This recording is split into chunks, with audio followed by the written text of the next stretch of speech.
دیکھنا یہ ہے کہ جب انسان اپنی اس اشرف المخلوقات کی لیول سے گرتا ہے تو اس میں کون کون سی چیزیں پیدا ہوتی ہیں. جب انسان اپنی اس لیول کو چھوڑتا ہے، جب وہ اسفل سافلین کی طرف جانے لگتا ہے، تو اس وقت اس میں کون کون سی چیزیں، کون کون سی خامیاں، کون کون سی بیماریاں پیدا ہو جاتی ہیں. ہم اپنا جائزہ لیتے ہیں، اپنے معاشرے پر نظر دوڑاتے ہیں تو معاشرے میں بے حسی پائی جاتی ہے، معاشرے میں اخلاق نہیں ہے، معاشرے میں کردار نہیں ہے، معاشرے میں ادب نہیں ہے، معاشرے میں تمیز نہیں ہے، معاشرے کے اندر بہت ساری چیزوں میں احساس ختم ہو گیا ہے. نہ ہمیں انسانوں کا احساس ہوتا ہے، نہ جانوروں کا احساس ہوتا ہے، نہ پرندوں کا احساس ہوتا ہے، نہ مریضوں کا احساس ہوتا ہے، نہ تڑپتے ہوئے انسانوں پر ہمیں ترس آتا ہے. یہ معاشرتی اقدار ہوتی ہیں کسی بھی قوم کو دیکھنے کے لیے. یہ معاشرتی اقدار، یہ انسانی اقدار ہم میں آہستہ آہستہ ختم ہوتی جا رہی ہیں. یہ اس بات کی دلیل ہے کہ ہم اسفل سافلین کی طرف جاتے ہیں.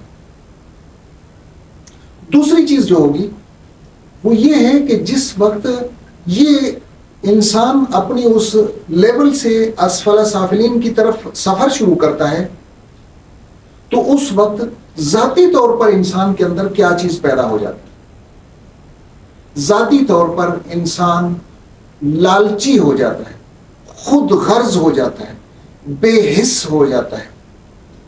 ہر چیز کو وہ اپنے لیے تصور کرتا ہے. مخلوق خدا پر اس کو رحم اور ترس نہیں آتا. تمام سہولیات میرے لیے ہونی چاہیے، تمام قسم کے بہترین سے بہترین لباس میرے لیے ہونے چاہیے، بہترین قسم کی سفری سہولیات میرے لیے ہونی چاہیے، بہترین رہائشی سہولیات میرے لیے ہونی چاہیے، لباس ہو، اٹھنا بیٹھنا ہو، طور طریقے ہوں. انسان پھر یہ سوچتا ہے کہ باقی لوگوں کو میرے ماتحت ہونا چاہیے اور وہ میرے آگے پیچھے گھومتے رہیں. میں جو لفظ زبان سے نکالوں اس کو مانا جانا چاہیے. انسان خود غرض ہو جاتا ہے. یہ اس کا اسفل سافلین کی طرف سفر جب شروع ہوتا ہے تو یہ کیفیت پائی جاتی ہے. اور پھر انسان اپنی اس بے حسی کا اظہار بھی کرتا ہے. انسان اپنی اس بے حسی کو مختلف طریقوں سے، مختلف زاویوں سے ظاہر کرتا ہے. ثم رددناہ اسفل سافلین، اللہ تبارک و تعالیٰ نے فرمایا کہ میں نے اس انسان کو اسفل سافلین کی طرف لوٹا دیا. اس میں وہ حس ختم ہو گئی، اس میں وہ اقدار ختم ہو گئی، وہ ذاتی طور پر خود غرض اور لالچی بن گیا. تمام قسم کی چیزیں وہ اپنی طرف سمیٹنا، یعنی حرص اور ہوس اس شخص میں بہت زیادہ پائی جائے گی.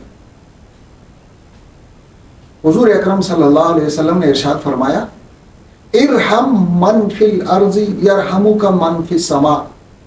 ہمارے یہ تمام چیزیں، یہ ہمارے تمام قسم کے مسائل، یہ تمام قسم کی پریشانیاں، یہ تمام قسم کے حالات، یہ سب کچھ اس لیے ہے کہ ہمارے اندر رحم والی کیفیت ختم ہو کر بے حسی پیدا ہو. ہم دوسروں کے دکھ اور درد کو سمجھ نہیں سکتے، بے حس ہیں. وہ احساس اور وہ جذبہ، وہ سب کچھ ختم ہو گیا. رسول خدا صلی اللہ علیہ وسلم نے ارشاد فرمایا، ارحم من فی الارض یرحمک من فی السماء. جو مخلوق زمین پر ہے اس مخلوق کے اوپر ترس کرو. ہمارے اکابر بتاتے ہیں کہ جس گھر سے کسی کو روزی دی جاتی ہو، پرندوں کو روزی دی جاتی ہو، جانوروں کو روزی دی جاتی ہو، انسانوں کو کھلایا جاتا ہو، مخلوق خدا پر جس گھر سے رحم کیا جاتا ہو، اس گھر کی روزی کبھی تنگ نہیں ہوتی. روزی کے ہی مسائل ہمیں درپیش ہوتے ہیں. روزگار کا مسئلہ ہے، بے برکتی کا مسئلہ ہے، جتنا کماتے ہیں اس سے پورا ہی نہیں ہوتی. ہمیشہ پریشان رہتے ہیں، ہمیشہ تگودو میں رہتے ہیں کہ زیادہ سے زیادہ ہم کمائیں، لیکن پھر بھی پورا ہی نہیں ہوتی. مرد بھی کماتے ہیں، خواتین بھی کماتی ہیں، بچے بھی لگے ہوئے ہوتے ہیں، لیکن پورائی نہیں ہوتی. اس کی وجہ یہ ہے کہ دیکھیں ہمارے اندر وہ لیول نہیں ہے، وہ چیزیں ہمارے اندر نہیں ہیں جس کی وجہ سے رزق آتا ہے. ہم مخلوق خدا کو نہیں کھلاتے، ہم صرف اپنے کھانے کی فکر کرتے ہیں، تو ہمارا رزق بھی وہاں سے اتنا ہی آتا ہے جتنی ہمیں بمشکل ضرورت پوری ہو. جب ہم اپنی ضروریات کو پس پشت ڈال کر دوسروں کا خیال رکھیں گے، دوسروں کی ضروریات کو اہمیت دیں گے، سفر کے دوران دوسروں کے لیے سیٹ خالی کریں گے، کھانے کے دوران دوسرے کو شریک کریں گے.